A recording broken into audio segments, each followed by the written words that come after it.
सोचिए, 320 साल, 5 अलग-अलग राजवंश और एक ऐसा साम्राज्य जिसने भारतीय उपमहाद्वीप का नक्शा ही हमेशा के लिए बदल दिया।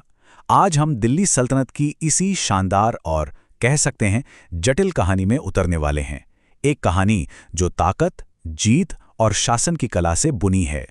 स्क्रीन पर जो दिख रहा है, ये गुलाम वंश का नक्शा और कुतुब मीनार।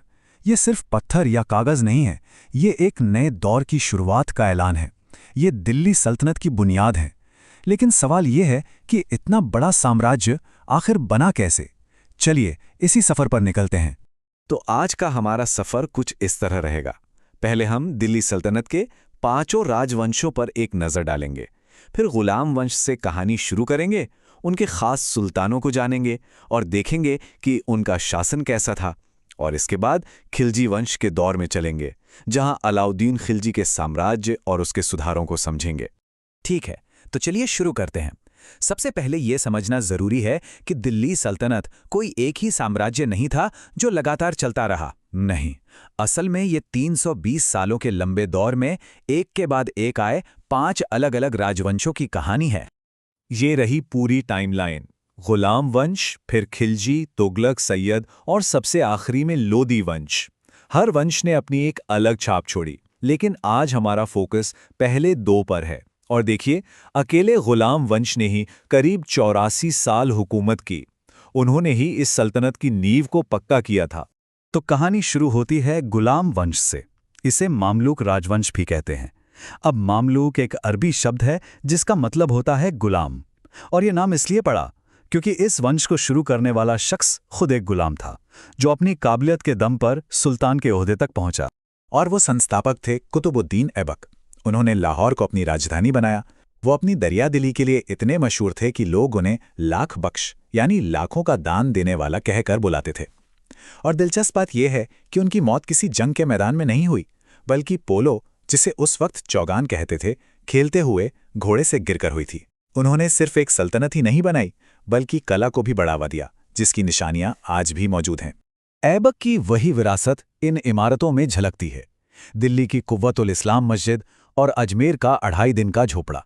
ये भारत में इंडो इस्लामिक आर्किटेक्चर के शुरुआती और सबसे बेहतरीन नमूनों में से हैं। ये सिर्फ इमारतें नहीं थीं, बल्कि एक नई वास्तुकला की शुरुआत का प्रतीक थीं।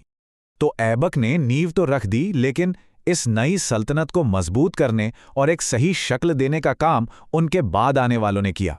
चलिए अब उन बड़े सुल्तानों को जानते हैं जिन्होंने इस सल्तनत का भविष्य तय किया।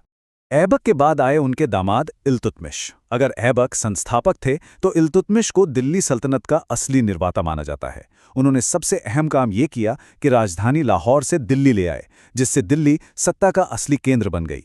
और उन्होंने मंगोल हमलावर चंगेज खान के कहर से सल्तनत को बचाया, जो उस समय की एक बहुत बड़ी कूटनीतिक जीत थी। और ये जो सिक्के हैं, चांदी का टका और तांबे का जीतल, इन्होंने इल्तुतमिश की व्यवस्था को और मजबूत किया। ये सिर्फ धातु के टुकड़े नहीं थे, ये एक आज़ाद और स्थिर आर्थिक सिस्टम की तरफ एक बहुत बड़ा कदम था।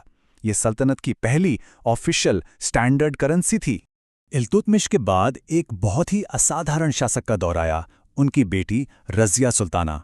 वो दिल्ली सल्तनत की पहली और अकेली महिला सुल्तान थीं। उन्होंने काबिलियत को तवज्जो दी और याकूत नाम के एक गैर तुर्की शख्स को ऊंचा पद दिया। लेकिन उनका ये कदम उस वक्त के ताकतवर तुर्की सरदारों को बिल्कुल रास नहीं आया, और यही उनके खिलाफ बगावत की एक बड़ी वजह बना।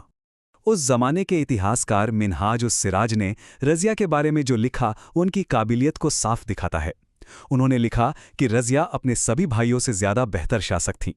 ये शब्द उस विरोध के बावजूद उनकी काबिलियत पर एक बहुत बड़ी मोहर हैं। रज़िया के बाद कुछ कमज़ोर शासकों का दौर आया, और फिर सत्ता में आए गियासुद्दीन बलबन। बलबन का एक ही मकसद था, सुल्तान के पद का दबदबा और इज्जत वापस लाना। इसके लिए उन्होंने इल्तुतमिश के बनाए 40 सरदारों के गुट चहलगानी की ताकत को पूरी तरह ख़त्म कर दिया और दरबार में सिजदा और पैबोस जैसे सख्त ईरानी रिवाज लागू किए, ताकि सुल्तान को चुनौती देने की कोई सोच भी ना सके। तो हमने सुल्तानों की तो बात कर ली, लेकिन इतना बड़ा साम्राज्य सिर्फ एक इंसान के दम पर तो नहीं चलता। अब जरा उस सरकारी मशीनरी को देखते हैं जो उन्होंने बनाई थी, और ये भी जानेंगे कि आखिर इस राजवंश का अंत कैसे हुआ। देखिए, एक सल्तनत को चलाने के लिए पूरी मशीनरी लगती है। यहाँ कुछ खास पद हैं। वजीर प्रधानमंत्री की तरह फाइनेंस देखता था, आमिल टैक्स वसूलता था और बरीद का काम था जासूसी करना, जो सल्तनत की आंख और कान होते थे। ये एक बहुत ही व्यवस्थित सिस्टम था जिसने साम्राज्य को संभाले रखा। और इस पूरे एडमिनिस्ट्रेशन की जो रीढ़ थी वो थी इक्ता प्रणाली। इसे समझना बहुत जरूरी है। इसमें सल्तनत की जमीन को टुकड़ों में बांटा जाता था, जिन्हें इक्ता कहते थे। ये इक्ता सैन्य अधिकारियों को उनकी सैलरी के बदले दिए जाते थे। वो उस इलाके से टैक्स वसूलते और वहां का शासन प्रशासन देखते थे। इसी से सल्तनत का पैसा और सेना दोनों का काम चलता था।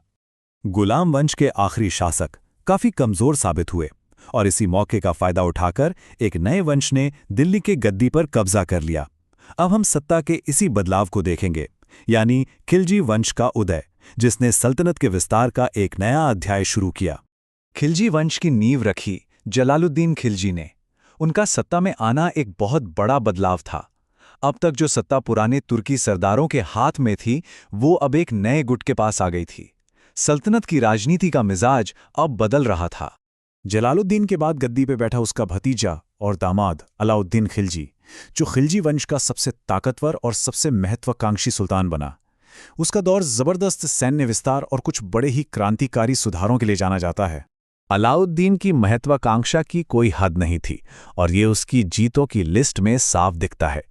गुजरात से लेकर राजस्थान तक और फिर दक्षिण भारत में उसने अपने साम्राज्य को बहुत तेजी से फैलाया। गुजरात में ही उसे अपना सबसे वफादार सेनापति मलिक काफूर मिला, जिसने उसके लिए पूरा दक्षिण भारत जीत लिया। अपनी जीतों के नशे में उसने खुद को सिकंदर-ए-सानी यानी दूसरा सिकंदर का खिताब भी दे दिया। ये नक्शा अलाउद्दीन की जीतों के पैमाने को एकदम साफ दिखाता है। देखिए कि कैसे उसने सल्तनत की सरहदों को उत्तर में दिल्ली से लेकर दूर दक्षिण तक फैला दिया। उसने साम्राज्य के भूगोल को सचमुच बदल कर रख दिया था। लेकिन इतनी बड़ी फौज और इतना बड़ा साम्राज्य चलाने के लिए पैसा और कंट्रोल दोनों चाहिए था। यहीं पर अलाउद्दीन के जबरदस्त सुधार काम आए। उसने सेना में भ्रष्टाचार रोकने के लिए घोड़ों को दागने की दाग प्रथा और सैनिकों का पूरा ब्यौरा रखने की चेहरा प्रथा शुरू की। खजाना भरने के लिए उसने जमीन की उपज पर सीधे सीधे 50% का भारी टैक्स लगा दिया और स्थानीय सरदारों की ताकत छीनकर सत्ता को पूरी तरह अपने हाथ में ले लिया। और उसका शायद सबसे अनोखा सुधार था बाजार पर कंट्रोल की पॉलिसी। ये समझना बहुत जरूरी है। उसने 3 अलग-अलग बाजार बनाए, एक अनाज का, दूसरा कपड़ों का और तीसरा घोड़ों, गुलामों और मवेशियों का। हर चीज का दाम फिक्स कर दिया गया था। इसका सीधा मकसद ये था कि सैनिकों को कम सैलरी में भी गुजारा करने में कोई दिक्कत ना हो, ताकि वो कम खर्चे में एक बहुत बड़ी सेना रख सके। ये उस समय के हिसाब से एक कमाल की आर्थिक व्यवस्था थी। तो अलाउद्दीन खिलजी ने फौजी ताकत और सख्त आर्थिक कंट्रोल से एक बहुत ही मजबूत सेंट्रलाइज्ड साम्राज्य बनाया। लेकिन यहाँ एक बड़ा सवाल खड़ा होता है, क्या इतनी सख्ती की नींव पर खड़ा साम्राज्य अपने बनाने वाले के बिना, उसकी इच्छा शक्ति के बिना ज्यादा दिन तक टिक सकता है? ये एक ऐसा सवाल है जो हमें सल्तनत के